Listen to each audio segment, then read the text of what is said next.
اب جب وضو کیا ہم نے تو ہم مسجد میں داخل ہونا، تو مسجد کو آباد کرنے سے پہلے مسجدوں کا ادب دل میں رکھنا چاہیے۔ اللہ سبحانہ و تعالیٰ خود دیکھ رہے ہیں کہ دیکھو میرے بندے نے کس اعتماد کے ساتھ وضو کیا ہے، کس فراخ دلی کے ساتھ میں وضو کیا ہے۔ سردی کا موسم تھا اور ٹھنڈے پانی سے اس کا وضو، اللہ دیکھ رہے ہیں سب کچھ۔ پھر اس کے بعد میں آپ جب مسجد میں آ رہے ہیں تو وہ بھی دیکھ رہے ہیں کہ آپ کس ادب اور احترام کے ساتھ آ رہے ہیں۔ یعنی سب سے پہلے آپ نے اپنا موبائل بند کیا، پھر اس کے بعد آپ نے جس کے گھر پہ دستک دینی ہے اس کو آواز دی آپ نے، اس کے بعد میں آپ نے میرے مصطفیٰ صلی اللہ علیہ وسلم پہ درود پاک پڑھی۔ تو اس کے تعلق سے یوں آیا کہ جب اللہ سبحانہ و تعالیٰ نے یہ دیکھا کہ میرا بندہ کس انداز سے آ رہا ہے، یعنی مسجد نبوی صلی اللہ علیہ وسلم ہو یا آپ کے قصبے کی مسجد ہو یا حرم شریف ہو، پوری دنیا کی کوئی بھی مسجد ہو، 5 رعایت کے ساتھ مسجد میں داخل ہونا ہے اور 5 رعایت کے ساتھ مسجد سے باہر جانا ہے۔ اگر آپ 1000 مرتبہ بھی باہر نکلیں تو اسی انداز سے نکلیں، اور 1000 مرتبہ بھی مسجد میں داخل ہوں تو اسی انداز سے ہوں۔ ہمارے مفسرین نے اللہ ان کو جزائے خیر عطا فرمائے، ان 5 باتوں کو ذرا سی دیر میں پورا کر دیا۔ یعنی پہلے جس کے در پہ آپ جا رہے ہیں آواز دیں اس کو، بسم اللہ، اللہ کا نام لے لیا، بات پوری ہو گئی۔ اس کے بعد میرے مصطفیٰ صلی اللہ علیہ وسلم پہ درود و سلام کا نذرانہ، والصلاة والسلام علی رسول اللہ، یہ بھی پورا ہو گیا۔ اس کے بعد آپ کو دعا پڑھنی ہے، بسم اللہم افتح لی ابواب رحمتک۔ آپ نے اس میں فرمایا اے اللہ تو میرے لیے اپنی رحمت کے تمام دروازے کھول دے۔ یعنی جب آپ اپنے لیے اللہ سبحانہ و تعالیٰ سے لامحدود دروازے رحمت کے کھلوا رہے ہیں تو سب سے پہلے آپ کو چاہیے اپنا موبائل بند کر دیں۔ پھر اس کے بعد میں آپ داہنا پیر داخل کریں اور آپ اعتکاف کی نیت کر لیں، بسم اللہ دخلت وعلیہ توکلت ونویت سنت الاعتکاف۔ تو پھر اللہ دیکھ رہے ہیں میرا بندہ میرے گھر میں کس اعتماد کے ساتھ، کس یقین کے ساتھ، کس عاجزی اور انکساری کے ساتھ، کس عزت اور محبت کے ساتھ، عظمت کے ساتھ داخل ہوا ہے۔ پھر اللہ سبحانہ و تعالیٰ آپ کی منہ مانگی دعائیں نہیں، آپ کے دل میں چھپی ہوئی مرادیں بھی پوری فرماتے ہیں، کیونکہ اللہ نے دیکھ لیا میرا بندہ کس شان شوکت کے ساتھ آ رہا ہے، دل میں کتنی عظمت لے کے آ رہا ہے۔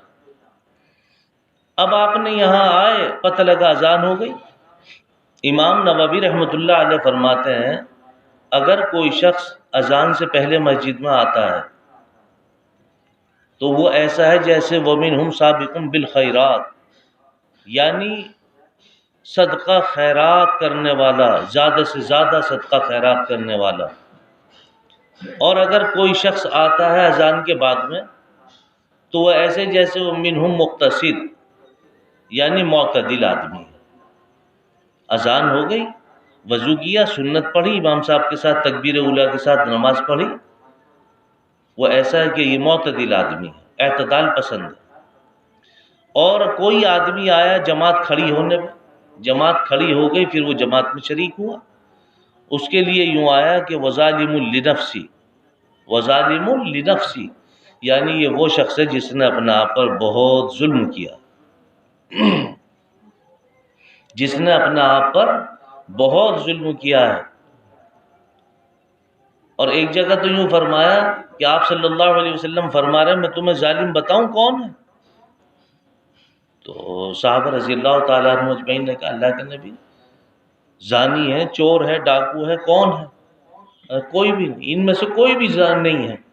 سب سے بڑا ظالم وہ ہے جو اذان کی آواز سنے اور مسجد کو نہ آئے، یہ سب سے بڑا ظالم ہے جو اپنے اوپر ظلم کرتا ہے۔ اب آپ مسجد میں داخل ہوئے، اب اذان شروع ہو گئی، پہلے آپ نے وضو کیا، اس کے بعد آپ مسجد میں ادب کے ساتھ داخل ہوئے، آپ نے موبائل بھی بند کر لیا، آپ نے اعتکاف کی نیت کر لی، بسم اللہ دخلت علیہ توکلت ونویت سنت الاعتکاف۔ اب آپ اللہ کے مہمان بھی ہو گئے، اگر آپ کو پیاس لگے تو پانی بھی آپ پی سکتے ہیں، اگر یہاں کھانے کا کوئی نظام ہے اور آپ سے کھانے کے لیے کوئی اصرار کرے تو آپ کھانا بھی کھا سکتے ہیں۔ اگر آپ گرمی کا زمانہ ہے اور اب بدن اجازت نہیں دے رہا باہر جانے کی اور یہاں کے لوگ بھی آپ کو کوئی منع نہیں کر رہے تو آپ یہاں آرام بھی کر سکتے ہیں۔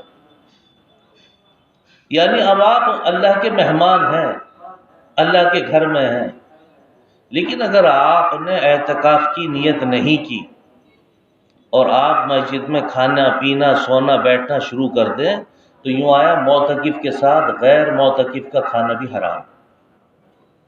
جو آدمی اعتکاف کی نیت نہ کرے اور وہ آ کے کسی اعتکاف کی نیت کرنے والے کے ساتھ کھائے، اس کا کھانا مناسب نہیں، کیونکہ مسجد جو ہے یہ کھانے پینے کی جگہ، اٹھنے بیٹھنے کی جگہ نہیں ہے۔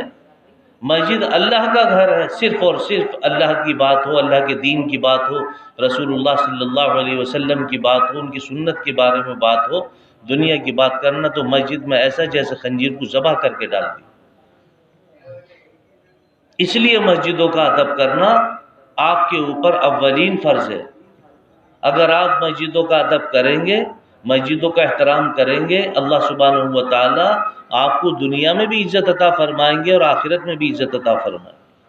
اللہ سبحانہ و تعالی آپ کے گھروں پہ ردائے رحمت ڈال دیں گے، اور اگر آپ مسجدوں کا ادب نہیں کریں گے، مسجدوں کا احترام نہیں کریں گے تو اللہ سبحانہ و تعالی آپ کے گھروں سے بھی ردائے رحمت کھینچ لیں۔ اس لیے آپ کو مسجدوں کا ادب کرنا چاہیے، اور اتنا کرنا چاہیے کہ مجھ پہ اولین فرض ہے۔ آپ کو پتہ نہیں قبلے کی طرف کو تھوکنا بھی منع ہے۔ جو آدمی قبلے کی طرف کو تھوکتا ہے قیامت کے دن یہ تھوک اس کی پیشانی پہ لگ کے آئے گا، دونوں آنکھوں کے بیچ میں لگ کے آئے گا یہ تھوک اس کا، اتنا بڑا گناہ۔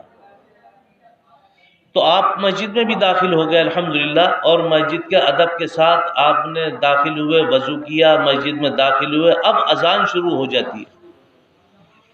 اذان شروع ہوئی، آپ کو اذان کا جواب دینا چاہیے۔